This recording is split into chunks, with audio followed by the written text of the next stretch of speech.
इतने विभिन्न प्रकार के करियर अपॉर्चुनिटीज आज की डेट में हैं जो पहले लोगों को लगता था शायद लुक्रेटिव नहीं है, लॉन्ग लास्टिंग नहीं है, लेकिन आज इतनी डाइवर्स फील्ड्स हैं कि कुछ के बारे में हमें पता भी नहीं है।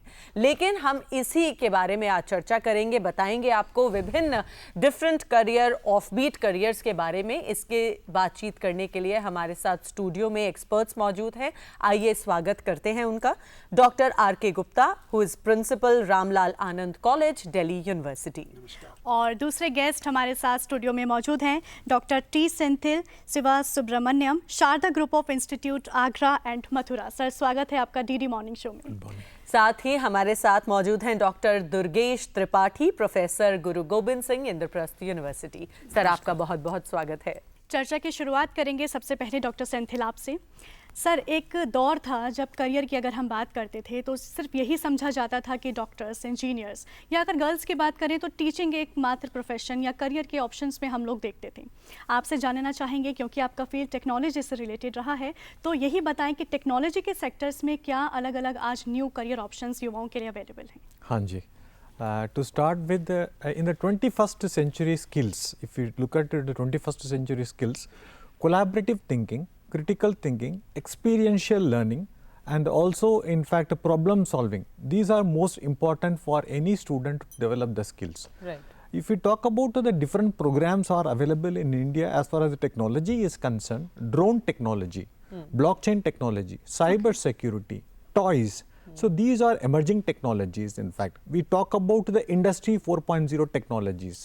We talk about the smart manufacturing. Today the world is going on the global revolution on the smart manufacturing. So digital transformation technologies. So there are so many options are there for the students to get trained through center of excellences, demo centers, digital experience zones which are available in India basically. Okay. Sir, drones are actually marvel of technology and innovation too. We all know about drones, but very little is known कि अगर कोई बच्चा interested है drone technology में आगे पढ़ाई करने के लिए या करियर बनाने के लिए, तो कहाँ इसके कोर्सेज उपलब्ध हैं? हाँ जी, there are so many institutions which are offering the drone technology courses. For example, there is a drone pilot course which is being offered by National Institute of Plant Health Management in Hyderabad. They offer the course on drone piloting and pesticide spraying. As you know that the drones play a vital role in digital farming and digital agriculture and disasters management, healthcare management. So this drone play a vital role in different applications basically. In fact, drones are also used for land mapping. So National Institute of Plant Health Management, it offers course on drone pilot and pesticide application. Electronic Sector Skill Council, NASSCOM Sector Skill Council and Agricultural Sector Skill Councils. These are all the sector skill councils. They offer the drone training programs basically. The students can enroll for these programs. They can get hands-on training on these drone applications also. So one institute you mentioned which is in Hyderabad. Yes, ma'am. Apart from that, which all institutes Electronic are Sector Skill Council, they collaboratively with the training partners, they offer the programs. And in fact, if you talk about the drone design, if somebody wants to make a drone actually, so Northeastern Space Application Center, which is an initiative of Department of Space, they are having a very good laboratory for designing the drone using 3D printing technologies actually. Okay. Yes. Sir, आपसे जानना चाहेंगे, आपका field microbiology रहा है। सबसे पहले तो ये बताएं कि माइक्रोबायोलॉजी की अगर हम बात करें तो डेली रूटीन लाइफ में हमें ये कहाँ देखने को मिलती है और क्या बच्चों के लिए इसमें करियर ऑप्शंस अवेलेबल हैं? अगर हम डेली रूटीन में देखें तो मुझे लगता नहीं कि माइक्रोबायोलॉजी के बिना हमारा जीवन भी संभव है। बिल्कुल। अभी अगर बात करें कि जितने शरीर में हमारी सेल्स और कोशिकाएं हैं, उनसे 10 गुना ज़्यादा माइक्रो ऑर्गेनिजम्स हमारे शरीर पर उपलब्ध हैं, चाहे वो अंदर हैं और ऊपर हैं। कोई भी परिवर्तन, कोई भी बदलाव अगर इनके टाइप्स में और नंबर में आता है तो हम किसी न किसी बीमारी से ग्रसित हो जाते हैं। इसी तरीके से जो है आप देखते हैं, प्रोबायोटिक्स आप लेते हैं, दही आप का इस्तेमाल करते हैं, इन्वायरमेंट में चले जाएं, जितने भी कूड़े के ढेर हैं, अगर इनको हम माइक्रो ऑर्गेनिज्म से अलग कर दें, इस ब्रांच से अलग कर दें माइक्रोबायोलॉजी से, तो इतना कूड़े का ढेर इकट्ठा हो जाएगा कि ये संभव नहीं होगा हम लोगों के लिए उसको रिसाइकल कर पाना। तो एक बहुत ऐसा एक माइक्रोबायोलॉजी और माइक्रो ऑर्गेनिजम्स के साथ हम लोगों का एक रिश्ता है, चाहे वो हानिकारक भी हैं, कुछ लाभदायक भी हैं, बेनिफिशियल भी हैं, और यही रिश्ता ये जीवन चक्र को चलाता आया है। दिल्ली से एक कॉलर जुड़े हैं, अगर हमारी आवाज़ आप तक पहुंचती है तो अपना सवाल पूछें। डॉक्टर साहब, मेरा ये सवाल है डॉक्टर दुर्गेश त्रिपाठी जी से। प्रबंध संकाय में जो छात्र पढ़ रहे हैं, चाहे वो HR में हो, सेल्स में हो, मार्केटिंग में हो, उनके लिए रोजगार के क्या नए अवसर आप देख रहे हैं आगे आने वाले 2-3 सालों में? HR मार्केटिंग से संबंधित इनका सवाल है कि अगर इससे रिलेटेड क्या नए करियर ऑप्शंस अवेलेबल हैं। मेरा मानना ये है कि पहले से 10 साल पहले देखें, 20 साल पहले देखें और वर्तमान समय में देखें तो कैरियर अपॉर्चुनिटीज़, जॉब अपॉर्चुनिटीज़ पहले से बहुत बेहतर हुई हैं, संभावनाएं बहुत बढ़ी हैं जी। और जिस तरीके से प्रबंध संकाय में या प्रबंध शास्त्र में HR की बात करें, मार्केटिंग की बात करें, तो हम ये पाते हैं कि पहले कैरियर के ऑप्शंस जिस तरह से लिमिटेड थे, अब ज़्यादा हुए हैं। तो किसी भी संस्थान में, ऑर्गेनाइजेशन में जॉब की भी अपॉर्चुनिटी उसी तरह से बढ़ी है जी। मार्केटिंग की बात करें तो पहले मार्केटिंग का मतलब होता था डायरेक्ट सेलिंग या मार्केटिंग, किसी प्रोडक्ट की मार्केटिंग करना प्रिंट में या किसी इलेक्ट्रॉनिक मीडिया में या फिल्म में।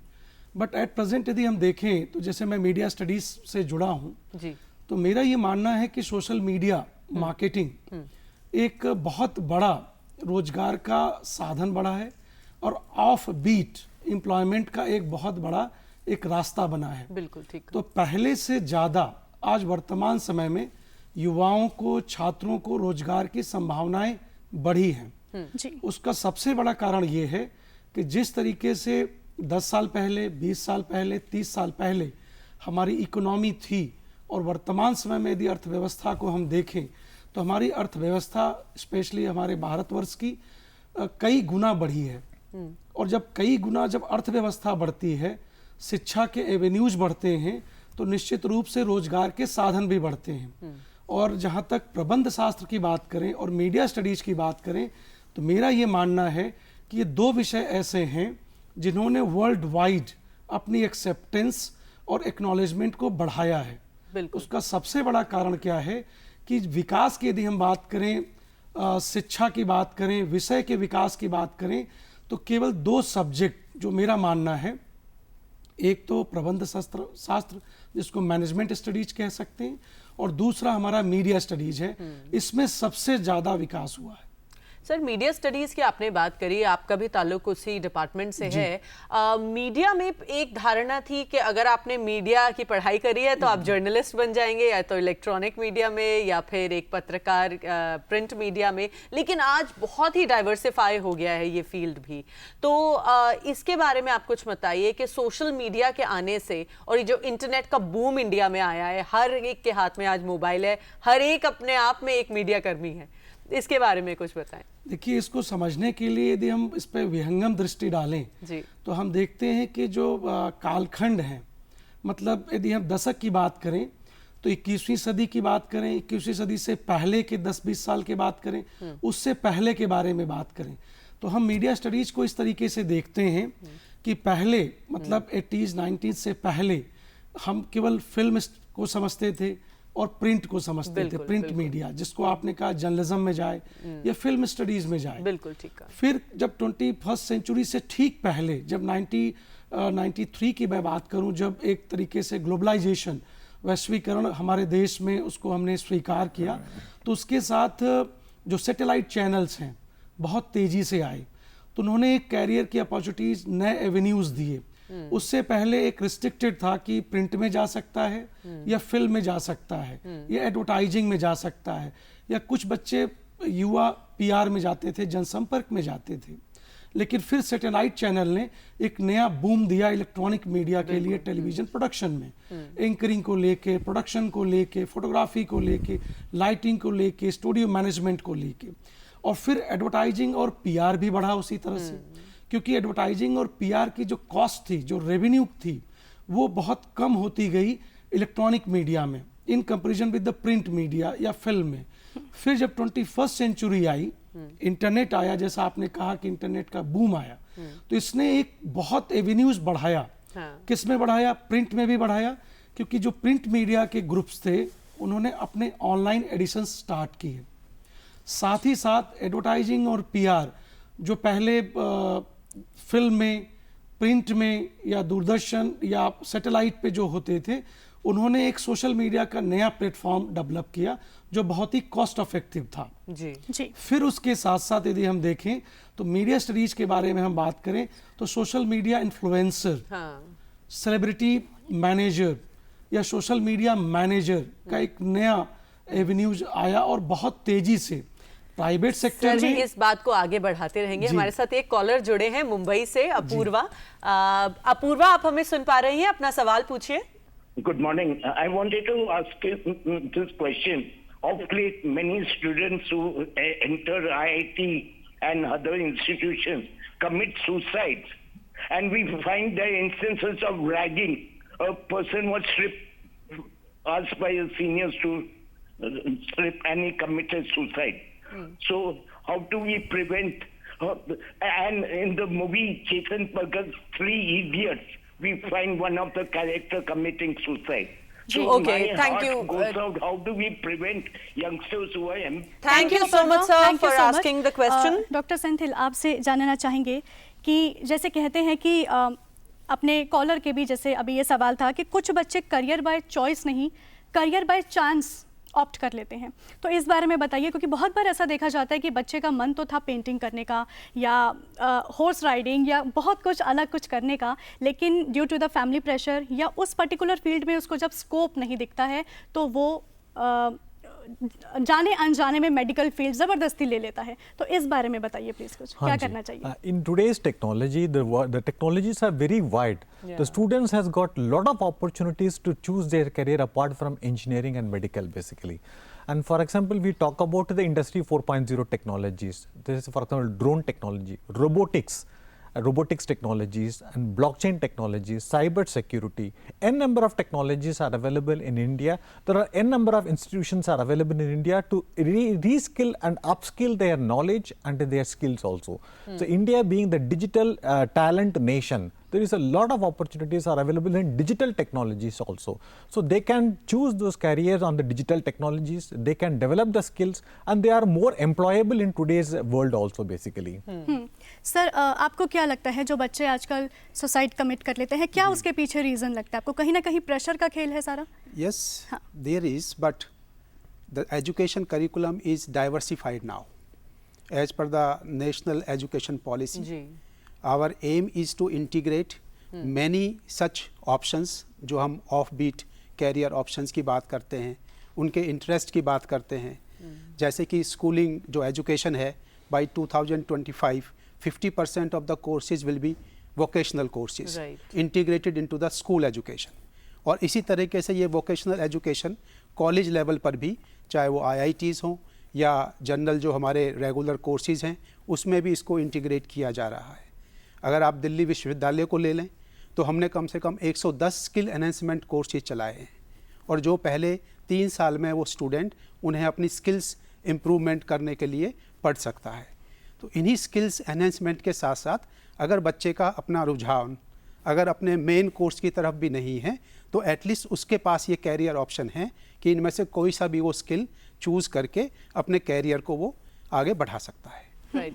So getting back to drone technology, see, ultimately everybody wants to, earn lucrative salary after getting a good job. What all areas in drone technology are there where aspirants can actually apply for job and seek a job? Yes, if we talk about the drone technology, drone technician, drone pilot, drone manufacturing, there are a lot of startups are there in India. They provide a lot of opportunities for drone skilling basically. And so there are a lot of industries also, they employ the students who is having the skill on the drone technology also basically. As so I said, अगर आम audience के लिए हम पूछें तो क्या एक drone operator is just like a camera person, या इसकी skills में क्या-क्या skill set शामिल होता है? No, the basic skills we should know is about the electronic components and flight simulators. They should be able able to get trained on the flight simulator so that they can operate those drones in the agricultural field and for the pesticide farming also. Specialized training programs are provided by Sector Skill Council. Even there is a program called a Kisan Drone Operator, which is offered by the Agricultural Sector Skill Council, which helps the students to learn to fly the drones, to get the data from the space, and they can analyze those data, and they, by the thing, they will able to reskill and upskill them, and those technologies which they learn, they will be directly employed in those startups and industries also basically. Okay okay Bhopal से एक collar हमारे साथ जुड़े हैं, उनसे पूछते हैं उनका क्या सवाल है। सर आप पूछ सकते हैं, क्या सवाल है, हम आपको सुन पा रहे हैं। हेलो जी सर। हाँ मैडम, गुड मॉर्निंग एवरीवन। मैं ये पूछना चाहता हूँ कि न्यू मीडिया या सोशल मीडिया का वेरियस कैरियर अपॉर्चुनिटीज में क्या क्या स्कोप है, कैसे इसको टूल के रूप में यूज किया जा सकता है, एक तो ये है।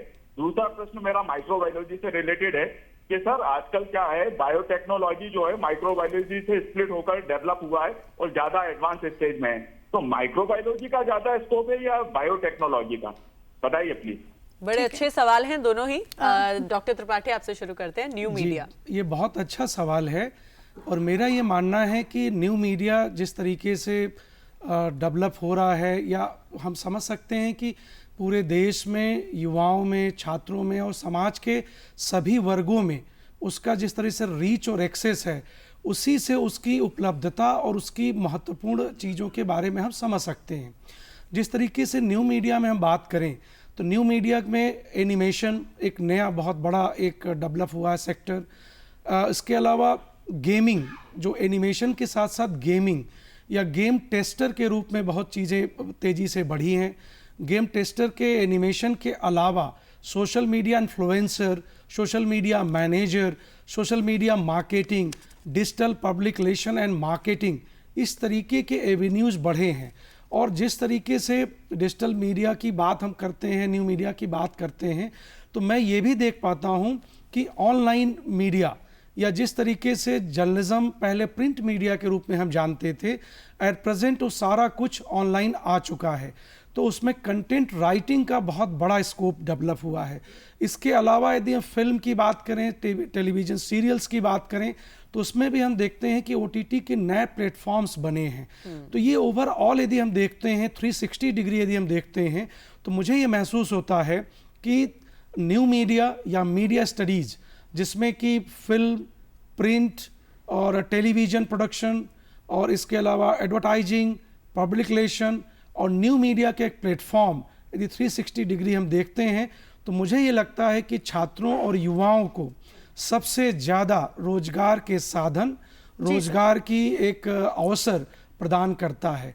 और इसको यदि हम और तरीके से देखें तो वर्तमान समय में पूरे देश में जिस तरीके के मीडिया इंस्टीट्यूशंस बढ़े हैं और मीडिया इंस्टीट्यूशंस के साथ साथ छात्र बढ़े हैं, और छात्रों को यदि रोजगार नहीं मिलता तो संस्थान नहीं बढ़ते, संस्थान की जितनी भी उपलब्धता है वह नहीं बढ़ता। और भारत सरकार का भी फोकस इस पे है, जिस तरीके से MSME मिनिस्ट्री ने या जिस तरह से नेशनल स्किल फाउंडेशन है, उन्होंने सोशल मीडिया या मीडिया से रिलेटेड बहुत सारे कोर्सेज छात्रों और युवाओं को मुहैया कराए हैं। जी बिल्कुल। डॉक्टर दुर्गेश, आपसे हम फिर से जानकारी लेंगे। उससे पहले हमारे साथ एक कॉलर जुड़े हैं राजस्थान से। जी अपना सवाल पूछें। हाँ जी, पहले तो गुड मॉर्निंग जी और जय हिंद सर। त्रिपाठी सर, मैं सवाल करता हूँ कि सोशल मीडिया में जो ब्लाइंड युवा हैं वो काम कर सकते हैं या नहीं कर सकते हैं, ये बताएं जी। सोशल मीडिया में सभी प्रकार के छात्र और युवा काम कर सकते हैं, बस बेसिक एबिलिटी और अंडरस्टैंडिंग उनकी ये होनी चाहिए कि हमें ये समझना है कि न्यू मीडिया जिस तरीके से ज़्यादा उपलब्ध है, ज़्यादा से ज़्यादा तेज या फास्ट है, उसकी रीच और एक्सेस बहुत ही फास्ट है, तो हमें ये अवेयर होना पड़ेगा, हमें ये समझना पड़ेगा कि जिस तरीके से ये आसान है, सुविधाजनक है, लोगों तक उसकी पहुंच है, तो उसी तरीके से हमें ये समझदारी के साथ उसका उपयोग करना है। क्योंकि ज़्यादा से ज़्यादा यदि सोशल मीडिया पे यदि आप इंडल्ज होते हैं तो वर्तमान समय में एक ऑर्बिट कैरियर की अपॉर्चुनिटी ये भी बड़ी है कि सोशल मीडिया का रिहेबिलिटेशन कैसे करें, और इस तरीके के भी नई ऑफबीट रोजगार के साधन बढ़े हैं कि जिस तरीके से छात्र और युवा ज़्यादा से ज़्यादा, जो कि इस बारे में डेटा भी है, रिसर्च भी है कि 3 से 4 घंटे वर्तमान समय में जनरेशन जेड जिसको हम कहते हैं वे इंडल्ज हैं सोशल मीडिया में, रील्स देखने में। सोशल मीडिया जाहिर है आज हर एक के हाथ में मोबाइल है और सोशल मीडिया का वो आनंद उठा रहे हैं। वापस आते हैं उस सवाल पे डॉक्टर गुप्ता के बायोटेक्नोलॉजी इससे रिलेटेड जो उन्होंने सवाल पूछा था उसका जवाब। जी, ये biotechnology is the integration of microbiology and technology. जी, तो पहले हम सारी बेसिक स्टडीज़ माइक्रो ऑर्गेनिजम्स में करते हैं और जब उनकी एप्लीकेशन माइक्रो ऑर्गेनिजम्स की हम बात करें तो उसको हम टेक्नोलॉजी के साथ इंटीग्रेट करके एक नया फील्ड जनरेट हुआ बायोटेक्नोलॉजी। इस बायोटेक्नोलॉजी में जैसे आप देखेंगे डायग्नोस्टिक्स हैं, न्यू ड्रग्स डेवलपमेंट हैं, न्यू प्रोडक्ट डेवलपमेंट हैं जो माइक्रो ऑर्गेनिज्म के द्वारा ही होती हैं। तो ये सारी चीज़ें जब हम माइक्रो ऑर्गेनिज्म की स्टडी कर लेते हैं, उनको कैसे अप्लाई करें, कैसे फील्ड में उनसे हम बेनिफिट्स ले सकते हैं लेबोरेटरी के अंदर, इंडस्ट्री से, तो उसको हम बायोटेक्नोलॉजी बात कर लेते हैं। राइट जी। डॉक्टर सेंथिल, हम जब प्रोडक्ट डिजाइन की बात करते हैं, पहले designing was only limited to fashion designing, maybe interior designing, but now it is product designing, toy designing etcetera. Kindly tell us something about this field. Yes. Now, in fact, from the schooling and from the colleges actually, there are various incubation schemes are available in India. For example, Atal Tinkering Labs, which trains the students at the school level for designing and developing the prototype and become an entrepreneur and a startup also basically. And if you talk about at the college level, there are different incubation schemes are available. For example, MSME incubation scheme, which helps the students to incubate the idea, develop the prototype, and then commercialize the product also into the industry also basically. So in that way, there are a lot of wide options are available for the students to incubate that idea. In fact, I would like to mention that MSME has started a scheme called hackathon. This hackathon allows the students to welcome the students to incubate this idea, and they fund the idea for developing the prototype models also basically. If you talk about the toy sector, India is a land of natural resources. There are regional strengths are available in India to develop those toys also basically. Ministry of Education has declared or published toys pedagogy in collaboration with the NCERT, which focuses on National Education Policy 2020-2020 experiential learning. They can develop the skills, they can make the prototype, and they can sell it to the market also, for example. जी sir, आपने blockchain technology का भी जिक्र किया था, उसके बारे में भी थोड़ा सा। हाँ जी, blockchain is an important technology in today's world basically. It is a decentralized ledger-based technology, diversified from different from the conventional technology of database basically. It stores the information in blocks, it shares the information, it is the most secured technology. In fact, we can say that blockchain based technology certificates are being issued by many universities in India basically. Thank you, Dr. Senthil. It was very insightful talking to all of you all. Thank you so much. हमारे साथ आने के लिए बहुत-बहुत धन्यवाद, जुड़ने के लिए। हमें उम्मीद है कि जितने दर्शक हमें देख रहे होंगे आज हमारे साथ-साथ अंशु, उनको भी इतने नए एवेन्यूज के बारे में पता चला होगा।